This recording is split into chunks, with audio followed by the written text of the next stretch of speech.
अस्सलाम वालेकुम, this is Moid Pirzada. जैसे कि आप में से कुछ अंदाजा लगा सकते हैं कि मैं इस वक्त एक एयरपोर्ट के ऊपर हूँ। अमेरिका की खूबसूरती ये है कि यहाँ कोई शख्स दूसरे को मुड़ के देखने को तैयार नहीं है। यहाँ सब लोग जो है वो अपनी जिंदगी में गुम है और उनको कुछ पता नहीं है कि दुनिया में क्या हो रहा है। बहरहाल यहाँ बैठा मैं अपने लैपटॉप के ऊपर पाकिस्तान की पॉलिटिक्स को चेक कर रहा था और दो तीन डेवलपमेंट्स मैंने ऐसी देखी जो मुझे इंटरेस्टिंग लगी। सबसे पहले तो जो खबर है कि पाकिस्तान के नए चीफ जनरल आसिम मुनीर साहब ने कश्मीर के हवाले से लाइन ऑफ कंट्रोल को विजिट किया और वहां उन्होंने इंडिया के लेफ्टिनेंट जनरल और हिंदुस्तान के डिफेंस मिनिस्टर की जो स्टेटमेंट थी, जो पहले अक्टूबर में आई राजनाथ सिंह साहब की, और उसके बाद लेफ्टिनेंट जनरल जो है नॉर्दर्न कमांड के, वो स्टेटमेंट नवंबर में आई थी, एक हफ्ता पहले। उस पर उन्होंने एक बड़ा स्ट्रॉन्ग रिएक्शन अपने ट्रुप्स के सामने किया और उन्होंने कहा कि हिंदुस्तान को किसी गलतफहमी में नहीं रहना चाहिए। अब इसका एक इंटरेस्टिंग बैकग्राउंड है कि राजनाथ सिंह, हिंदुस्तान के डिफेंस मिनिस्टर, ने कश्मीर को विजिट किया था पटगाम में, जब 27 अक्टूबर को उन्होंने वो स्टेटमेंट दी थी हिंदुस्तान के कश्मीर के साथ इल्हाक के हवाले से, जब उन्होंने कहा था कि जिस तरह से ऑक्यूपाइड जम्मू एंड कश्मीर को हिंदुस्तान प्रॉपर में शामिल कर लिया गया है, इसी तरह आज़ाद कश्मीर और गिलगित बल्तिस्तान को भी शामिल किया जाएगा। और उस वक्त बहुत फॉरेन ऑफिस ने उस पर रिएक्ट किया, लेकिन उस तरह से नहीं किया जिस तरह से मैं समझता हूँ करना चाहिए। तो मेरा ख्याल है कि जनरल कमर जावेद बाजवा की उस हवाले से कोई स्टेटमेंट जो है वो नहीं आई थी। और उसके बाद अब से एक हफ्ता पहले हिंदुस्तान की नॉर्दर्न कमांड के जो लेफ्टिनेंट जनरल है, उनका जो स्टेटमेंट आई कि हम तैयार हैं, जब उनसे एक सवाल पूछा गया और सवाल पूछा गया इस हवाले से, आज़ाद कश्मीर के हवाले से, गिलगित बल्तिस्तान के हवाले से, और हिंदुस्तान की पार्लियामेंट में 1994 में इस हवाले से एक रेजोल्यूशन जो है वो पास कर रखी है, जिसमें यह है कि इन इलाकों को वापस लिया जाएगा और ये हिंदुस्तान का हिस्सा है। तो उन्होंने कहा कि हम इसको इम्प्लीमेंट करने के लिए तैयार हैं। उस वक्त भी फॉरेन ऑफिस का रिएक्शन आया, लेकिन गालिबन जनरल कमर जावेद बाजवा की तरफ से कोई रिएक्शन नहीं आया था। अब इस स्टेज पे जो मेन सिग्निफिकेंस और इम्पोर्टेंस है जनरल आसिम मुनीर साहब की स्टेटमेंट की, जो कि आईएसपीआर ने इशू की है, कि जनरल आसिम, ये पहला एक विजिबल आप कह सकते हैं, दूसरा विजिबल साइन है जहां जनरल आसिम मुनीर अपने आप को जनरल कमर जावेद बाजवा की जो लेगेसी है गुज़िश्ता 6 साल की, उससे अपने आप को डिस्टिंग्विश करना चाह रहे हैं, डिस्टेंस करना चाह रहे हैं। और उसमें एक पॉइंट में अगर कह दूं तो क्लियर हो जाएगा, क्योंकि जनरल बाजवा जो है उन्होंने बारहा ये एग्जिबिट किया अपने ट्रूप्स के सामने, लोगों के सामने, कि वो हिंदुस्तान के साथ बहुत बेहतर ताल्लुकात जो है वो रखना चाहते हैं, जिसमें कोई खराबी नहीं है। लेकिन उन्होंने बिल्कुल इसको इस तरह से एज अ पॉलिसी स्टेटमेंट के तौर पे ऑर्केस्ट्रेट किया जैसे कि वो कोई इलेक्टेड प्राइम मिनिस्टर है पाकिस्तान के, जबकि वो ज़ाहिर है आर्मी चीफ का काम नहीं है कि वो पाकिस्तान की फॉरेन पॉलिसी को इतना खुल के, ज़ाहिर है इनपुट तो बहुत होता है आर्मी चीफ का, लेकिन पाकिस्तान की फॉरेन पॉलिसी को डिक्टेट करना और उसको बनाना आर्मी चीफ की जिम्मेदारियों में शामिल नहीं है। तो बहरहाल एक इसमें इंटरेस्टिंग ये मुझे याद आता है कि मुझे किसी आर्मी सोर्स से भी पता चला कि जब जनरल बाजवा, कमर जावेद बाजवा साहब कोर कमांडर 10 कोर थे, जो रिस्पॉन्सिबल है रावलपिंडी से लेके कश्मीर तक, तो उनके सामने एक प्रपोजल आया नए बंकर्स बनाने का कश्मीर में लाइन ऑफ कंट्रोल पे। तो जनरल बाजवा ने ये कह के उस प्रपोजल को रिजेक्ट कर दिया कि इसको साइड पर रखें, हमें यहाँ नए बंकर्स बनाने की जरूरत नहीं है, क्योंकि हमारी हिंदुस्तान के साथ यहाँ पे कोई लड़ाई जो है वो नहीं होनी। सो ये एक इंटरेस्टिंग स्टेटमेंट्स है। मैं इसको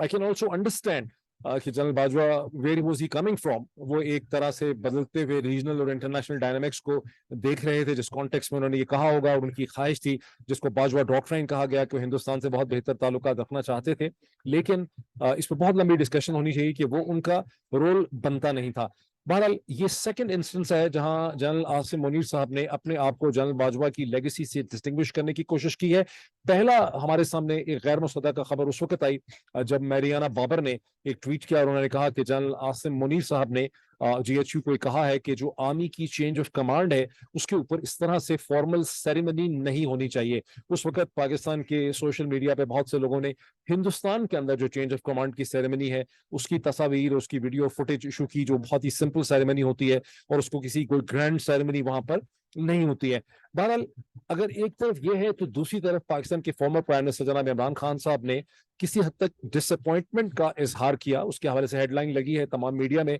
कि उन्होंने कहा कि वो एक तवक्को करते थे कि पाकिस्तान की नई हाई कमांड जो है वो बहुत तेजी से अपने आप को डिस्टिंग्विश करेगी, सेपरेट करेगी, डिस्टेंस करेगी जनरल कमर जावेद बाजवा की जो 8 महीने की लेगेसी है, जिसमें जनरल कमर जावेद बाजवा ने बारहा पाकिस्तान तहरीक इंसाफ को टारगेट किया। कॉन्टेक्स्ट उनका क्या था, वो किस कॉन्टेक्स्ट में बात कर रहे थे? वो बात कर रहे थे कि जिस तरह से تحریک انصاف کے سینیٹر اعظم سواتی صاحب کو ٹویٹ کیا جا رہا ہے, اور جنرل اور عمران خان نے اس کے حوالے سے بہت سے ٹویٹس کیے ہیں, پبلک اسٹیٹمنٹس بھی انہوں نے دیے ہیں. اس دفعہ وہ خیبر پختونخوا کی پارلیمانی پارٹی سے بات کر رہے تھے, اور انہوں نے کہا کہ صرف ایک ٹویٹ کرنے پہ, یعنی اسپوکن ورڈ یا ریٹن ورڈ کے اوپر جو کچھ اعظم سواتی صاحب کے ساتھ ہو رہا ہے یہ ان ایکسیپٹیبل ہے. اس سے پاکستان کی ملٹری اسٹیبلشمنٹ کی جو عزت و پریسٹیج ہے وہ دنیا میں کم ہو رہی ہے. انہوں نے یہ بھی وارن کیا کہ اگر سینیٹر اعظم سواتی کو کوئی نقصان پہنچا تو وہ تمام لوگ جو ان کی گرفتاری کے لیے ذمہ دار ہیں وہ ان کے خلاف ایف آئی آرز کریں گے, اور ان کے خلاف جو ہے وہ لیگل ایکشن کریں گے. اس وقت ویسے یہ بات بڑی سمجھنے سے باہر ہے کہ سینیٹر اعظم سواتی کے ساتھ جو ٹریٹمنٹ رکھا جا رہا ہے اس کو کیسے ہم اس سٹیج پہ ایکسپلین کر سکتے ہیں, اور جو لوگ یہ سب کچھ کر رہے ہیں ان کے اس میں اغراض و مقاصد اور گولز جو ہیں وہ کیا ہیں, وہ اس سے کیا حاصل کرنا چاہتے ہیں, بیکاز یہ سچویشن بہت زیادہ طول جو ہے وہ کھینچ چکی ہے. پہلے میں ایک اور کامنٹ اس میں تھوڑی سی جو ڈیولپمنٹ دیکھتا ہوں وہ یہ ہے کہ خواجہ سعد رفیق اور رانا ثناء اللہ صاحب نے عمران خان صاحب نے جو ڈیمانڈ کی ہے الیکشن کی ڈیٹ کے حوالے سے اور خیبر پختونخوا پنجاب کی اسمبلیز کو توڑنے کے حوالے سے جو انہوں نے پریس کانفرنس کی ہے, اس میں ایک چیز, ایک سلم آپ کہہ سکتے ہیں 5% ایک پازیٹیو چیز یہ ہے کہ وہ کہتے ہیں ہم ڈائیلاگ اور ٹاکس کے لیے تیار ہیں, تاہم اس میں کوئی پری کنڈیشنز نہیں ہو سکتے ہیں, اور عمران خان ہم اکیلے فیصلہ بھی نہیں کر سکتے, یہ پی ڈی ایم کی جماعتوں کو, Peoples Party, P D M, A N P کو مل کے یہ فیصلہ کرنا ہے, لیکن یہ کہ ہم ٹاکس کے لیے تیار ہیں لیکن ٹاکس کی پری کنڈیشنز نہیں ہونی چاہیے. اس سے زیادہ جو چیز میں سمجھتا ہوں سگنیفیکنٹ ہے وہ فارمر پرائم منسٹر پاکستان ہے شہباز شریف صاحب, ان کی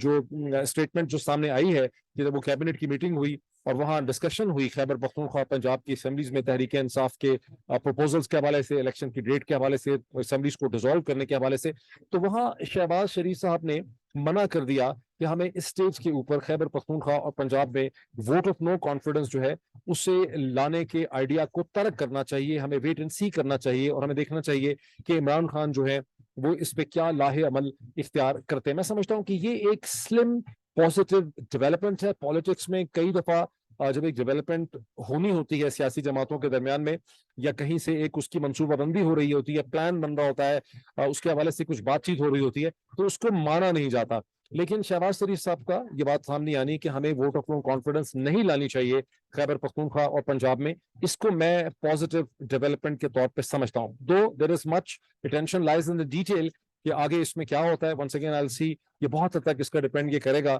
کہ پاکستان کی نئی ملٹری اسٹیبلشمنٹ جو ہے وہ بیہائنڈ دا سینس کس قسم کے سگنلز کرتی ہے. اگر تو پاکستان کی نئی ملٹری اسٹیبلشمنٹ جو ہے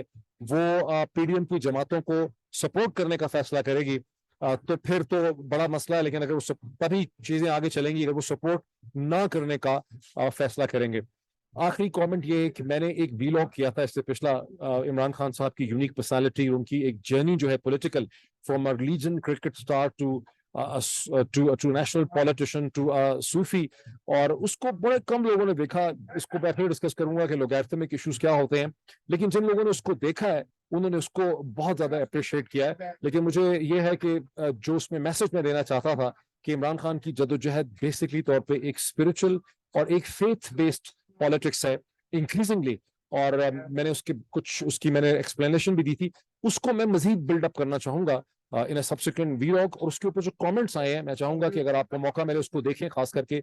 سارا چودھری صاحبہ نے جو بہت ڈیٹیل کامنٹ لکھا ہے اس کو میں نے پن کیا ہے, اس کو دیکھیں. That's a very interesting comment and I will like to build upon that theme. Thank you so much.